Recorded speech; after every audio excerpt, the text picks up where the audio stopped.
नमस्कार, प्रणाम, सत श्री अकाल, आदाब। आप रहें आबाद, खुश रहें, स्वस्थ रहें, मस्त रहें और आनंदित रहें। आज का हमारा विषय है कि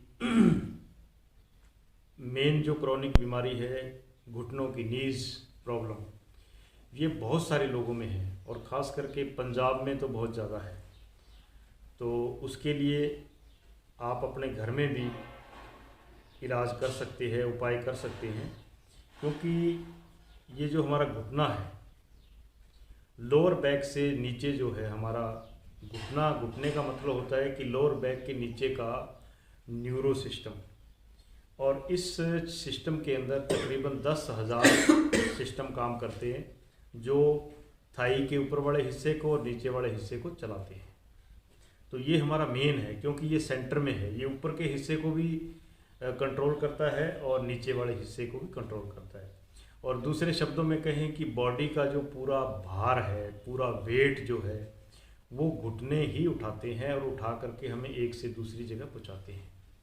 सियाने कहते हैं कि अगर घुटना खराब हो गया समझ लो आदमी बूढ़ा हो गया। तो घुटनों का जो इलाज है वो कैसे करना है आज आप देखेंगे।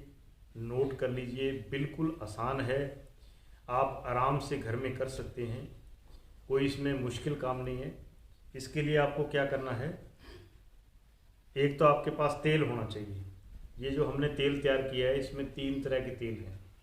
एक तो सरसों का तेल, मस्टर्ड ऑयल, और इसके अंदर अळसी का तेल है और तिल का तेल है। तीनों को बराबर मात्रा में डालेंगे। जैसे 100 ग्राम सरसों का मस्टर्ड ऑयल और 100 ग्राम ही अळसी का तेल बाज़ार से मिल जाता है। और कोशिश कीजिए कि तेल शुद्ध होना चाहिए क्योंकि आजकल चीज़ें शुद्ध कम मिलती है। और 100 ग्राम ही तिल का तेल लेना है। तीनों को मिक्स करेंगे तो ये एक बहुत ही बढ़िया अमृत जैसा तेल तैयार हो जाएगा। इससे भी कर सकते हैं। अगर मान लो तीनों तेल आपके पास अवेलेबल नहीं है तो आप सरसों के तेल से भी कर सकते हैं, जो घर में तकरीबन सबके घर में होता है। तो उससे आप घुटनों का इलाज कर सकते हैं, हल्का हल्का इलाज कर सकते हैं। आप देखिए कि ये मुश्किल नहीं है। आपको मैं बताता हूँ कि कैसे आपने घुटनों का इलाज करना है। नोट, ताकि घुटना बराबर रहे ऐसे, क्योंकि कई बार घुटने क्या होते हैं, टेढ़े हो जाते हैं तो ये घुटना बीच से ऊपर उठ जाता है। तो नीचे ये जो वेट होगा तो इसके ऊपर ये दबाव इसके ऊपर आएगा। तो छोटा सा वेट जो है ये नीचे रख देंगे। और उसके बाद क्या करना है आपको, बिल्कुल दोनों हाथों से, ऐसे दोनों हाथों से प्यार से, दोनों अंगूठे यहाँ सेंटर में रहेंगे। ये घुटना होता है, इसकी जो मेन नाड़ी है वो यहाँ साइड से आती है, क्योंकि पीछे बैक से जो हमारी साइड का नर्व है और जो मेन घुटनों को ब्लड सर्कुलेशन और एनर्जी सप्लाई करती है, ये नाड़ी यहाँ, ये जो भाग बना हुआ है ऊपर का थाई का और नीचे का, इनके बीच में ये एक लाइन होती है। इस लाइन से बीच से होके गुजरती है और यहाँ पूरे घुटने को सप्लाई करती है दोनों तरफ। और ये नाड़ी ही ज़्यादातर जाम होती है। और इसको खोलने के लिए और घुटने को इलाज देने के लिए आपको क्या करना है, तो पहले ऐसे दोनों हाथों से थाई को पकड़ेंगे और बीच में अंगूठे को ऐसे 1 2 3 4 5, एक बार 1 2 3 4 5, 1 2 3 4 5, 3 बार इसको करेंगे।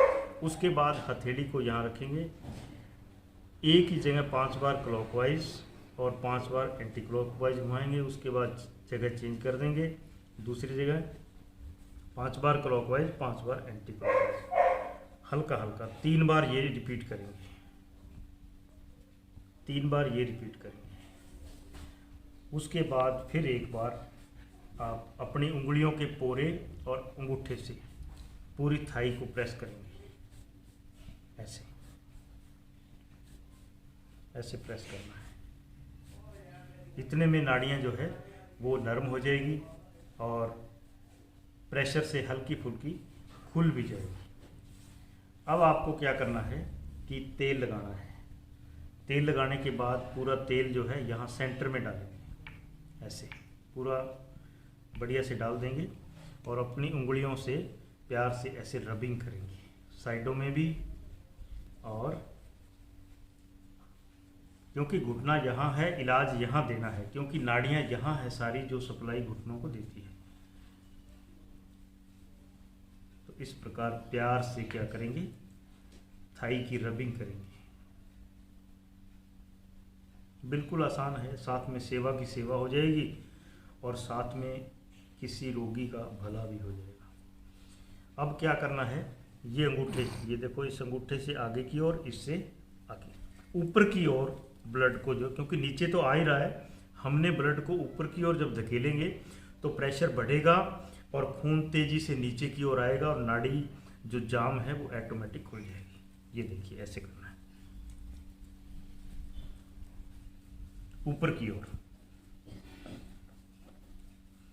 जैसे जैसे आप अभ्यास करेंगे तो आपकी गति तेज हो जाएगी, तो इसको थोड़ा गति से भी कर सकते हैं ऐसे।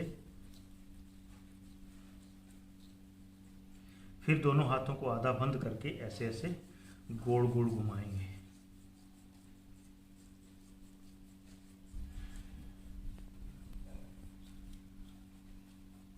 उसके बाद ये एक उंगली, ये हाथ साइड में रखेंगे, इस उंगली से प्यार से ऐसे इस नाड़ी को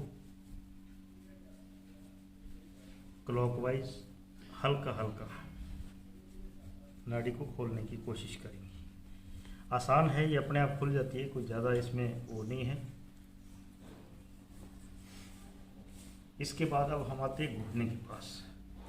तो पहले हमने थाई को इलाज दिया ताकि थाई की नसें जो थोड़ी जाम है वो खुल जाए। इसके बाद नाड़ियाँ होती है ये यहाँ, ये जो हमारा लिगामेंट है, इन दोनों के बीच में एक झिल्ली होती है और वो झिल्ली इस नाड़ी से जो ब्लड आता है वो उससे फूली हुई रहती है। और जब ये नाड़ी जाम हो जाती है तो ये झिल्ली क्या हो जाती है, सिकुड़ जाती है। झिल्ली क्या हो जाती है, सिकुड़ जाती है, जिससे डॉक्टर कहते हैं कि गैप। कई डॉक्टर तो यही कह रहे हैं कि गैप बढ़ गया। गैप कभी बढ़ता नहीं है, बढ़ा हो तो फिर दर्द किस बात का, गैप घट जाता है। ये नोट करने वाली बात है। जब भी आप डॉक्टर के पास जाते हैं या किसी ऑर्थो के पास जाते हैं तो तकरीबन मेरे सुनने में यही है, क्योंकि हमारे पास लाखों पेशेंट आ चुके, वो ये कहते हैं कि डॉक्टर साहब कहते हैं कि आपके घुटने का गैप जो है वो बढ़ गया, ना कि बढ़ा। बढ़ा कैसे, क्योंकि ये नाड़ी सप्लाई दे रही थी इस झिल्ली को, और जब ये झिल्ली को सप्लाई बंद हो गई तो ये झिल्ली सूख जाती है। सूखने से ऊपर का और नीचे का ये जो दो लिगामेंट है, ये ऊपर का लिगामेंट है, ये नीचे का लिगामेंट है, ये दोनों आपस में टकराने शुरू हो जाते हैं। और जैसे ही टकराते हैं तो आपस में जब हड्डियां टकराएगी तो आपको पता है दर्द भयंकर होगा, तो वही दर्द होता है। तो इसके लिए बिल्कुल आसान है, इस नाड़ी को पहले चलाएंगे, उसके बाद जैसे ही यहाँ सप्लाई आएगी तो वो झिल्ली को जैसे ब्लड मिलेगा, सर्कुलेशन सही होगा तो ऑटोमेटिक वो फूल जाएगी। बिल्कुल आसान इलाज है। और लोग क्या करते हैं कि घुटने को ही बदला देते हैं। ये नेचुरल है, ओरिजिनल है, परमात्मा का बनाया हुआ है। इसके अंदर जो सिस्टम काम करते हैं, इस इतने से घुटने में 10,000 सिस्टम लगे हुए हैं जो हमारे ऊपर के सिस्टम को, नीचे के सिस्टम को और पूरी बॉडी के वेट को उठाते हैं और पूरा सिस्टम काम करता है। जैसे ही ये काट करके वो बाहर निकाल देते हैं तो वो एक आर्टिफिशियल सिस्टम हो जाता है। तो वो उसका कोई भरोसा नहीं है कितनी देर चले। कभी आप गिर गए किसी कारण तो हो सकता है कि आपको बड़ा लॉस हो सकता है। तो कोशिश कीजिए कि आप ऑपरेशन मत कराइए और आप घुटने का इलाज कराइए। ये जो हम बता रहे हैं ये न्यूरो हीलिंग एक पद्धति है जिसके द्वारा इलाज होता है। उसके कुछ अंश जो है मैं आपसे शेयर कर रहा हूँ ताकि आप लोग घुटनों का ऑपरेशन न कराएं और कोशिश करके आप इलाज ले लें ताकि आपका घुटना नेचुरल जो है वो सही हो जाए। अब आपने घुटनों का इलाज कैसे करना है, तो फिर एक बार तेल जो है घुटने के ऊपर डालेंगे और प्यार से घुटनों की रबिंग करेंगे। दूसरी बात ये कि अपना शरीर है और अपने को ही खुद को भी हम अगर जैसे रोज़ स्नान करते हैं तो या महीने 2 महीने में एक आधी बार तेल सरसों का जो है वो जरूर लगाना चाहिए। अब क्या करना है, इन नाड़ियों को खोलने के लिए ये 2 उंगलियों का प्रयोग करना है। ऐसे ऐसे घुमाएंगे क्योंकि ये नाड़ियां जो नीचे सप्लाई जा रही है वो भी चालू होनी चाहिए। उसके बाद ये नाड़ी जो यहाँ आ रही थी इसको कैसे खोलना है, इन 2 उंगलियों से ऐसे खोलना है। ये देखिए अपने आप खुल जाएगी, ज़्यादा जोर लगाने की ज़रूरत नहीं है, बिल्कुल प्यार से इस भाग ऐसे प्यार से ऐसे चलाना है।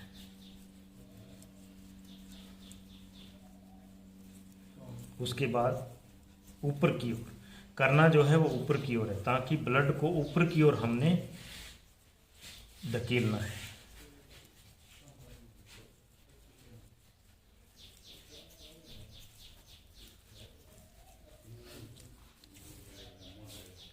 इस प्रकार आप इलाज कर सकते हैं। इस घुटने को थोड़ा ऊपर उठा देंगे ऐसे, और प्यार से घुटनों को ऐसे, क्योंकि हर एक चीज़ को प्रेम चाहिए। प्रेम से अगर आप हर चीज़ को रखेंगे तो उसकी लाइफ लंबी हो जाएगी और वो आपका खुशी से काम करेगी। ऐसे प्यार से घुटनों को इलाज।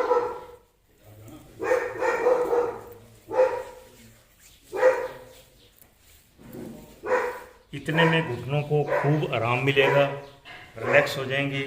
अगर आपके पास वाइब्रेशन है तो उसके बाद क्या करेंगे, हल्का सा तेल लगा के वाइब्रेशन को कैसे और कहाँ फेरना है ये कीजिए।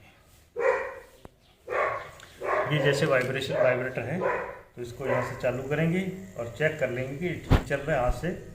उसके बाद घुटनों का ये जो लिगामेंट है इसके सेंटर में चलाएंगे 10 से लेके 20 सेकंड तक सिर्फ। उसके बाद ऊपर की ओर ऐसे।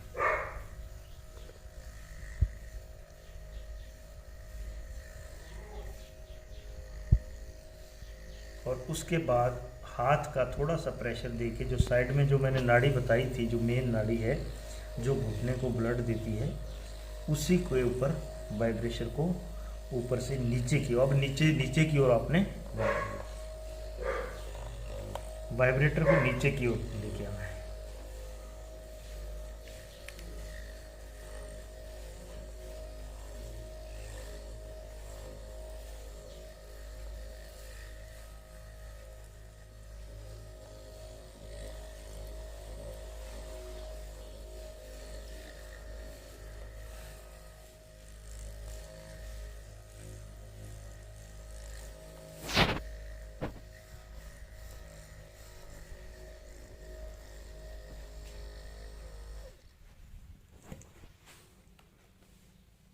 इतना सा अगर आप घुटने को इलाज दे दें परिवार में किसी भी मेंबर को, खास करके जो एज्ड बुजुर्ग हैं या जिनके घुटने दुखते हैं, तो उनको आप इलाज दे सकते हैं। माताओं को दे सकती है, जेंट्स को दे सकते हैं, और सेवा किसी की भी की जा सकती है। तो इतना करने से घुटने बिल्कुल बढ़िया रहेंगे, हल्के फुल्के रहेंगे, तरोताज़ा रहेंगे, और आपको कभी भी दर्द पेन वगैरह नहीं होगा, अच्छे रहेंगे। तो कोशिश कीजिए कि आप इस क्लिप को ज़रूर देखिएगा, ध्यान से देखिएगा, बार बार देखिएगा, क्योंकि एक बार देखने से कोई बात समझ नहीं आती है। तो कोशिश कीजिए कि इसको बार बार देखिए ताकि आप इस चीज़ को अच्छी तरह समझ सकें, आप भी सेवा कर सकें। नमस्कार, प्रणाम।